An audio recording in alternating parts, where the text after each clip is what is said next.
কেটে গেল ক্ষণ। আমি তো সে আবর্জনা, বুঝলি না তো মন।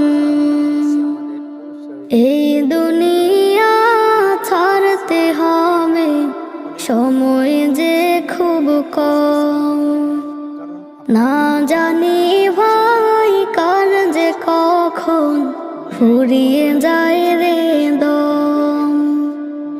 এই দুনিয়া ছাড়তে হবে, সময় যে খুব কম।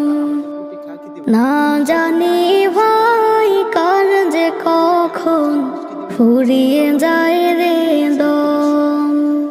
কেন তবে মরার কথা। এরকম একজন মানুষকে আমরা আমাদের ভোটটি দেব। ধন্যবাদ। আসসালামু আলাইকুম।